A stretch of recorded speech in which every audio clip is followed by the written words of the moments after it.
Here's a spoiler alert. I've decided to build it. I figure if I make it work, I'll probably be able to sell it for more than if I sell it as a project. But even New Zealand's premier electric bike engineer can't fix. P.S. for any of you about to get upset about me calling myself premier electric bike engineer, I am, of course, being sarcastic. But yeah, basically if I was to sell it as a project that I'd never got my hands on or got a handle on, other people would probably be a bit dissuaded from taking it on. So yeah, currently it is on 2 wheels and looking a lot more like a bike.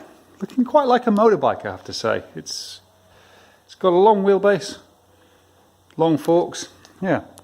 So kind of hilarious. The twin calipers, I think, are designed for more like, yeah. Also the stand doesn't seem very well set up. So let me lean it against something. Is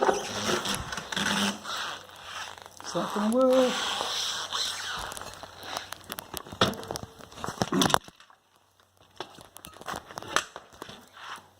Okay, there we go. So yeah, still not balanced. Oh Jesus. So what I'm trying to show you, look at this state of these brake lines. They are mountainous. I think they were meant for perhaps some kind of a rickshaw type of thing where your 2 calipers would be sort of 6 foot apart, well 4 foot, and your handlebars might be more than just half a metre away from the calipers. So yeah, that needs a lot of work. Well, replumbing, not a lot of work. Other little thing, so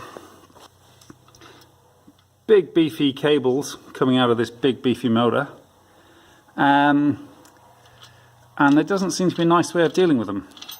This way round I've got them pinched up against the opening in the rear swing arm, and that's not nice. And then if I push this, if I do this washer up tight, it's going to pinch those cables some more. If I rotate the other way, this back axle here you see is flattened, so it's got to be either this way or 180 degrees that way. So if I turn it the other way and have the cables coming out the back here, then they start rubbing against the, go on, focus, they start rubbing against the disc here. So they kind of need to be constrained.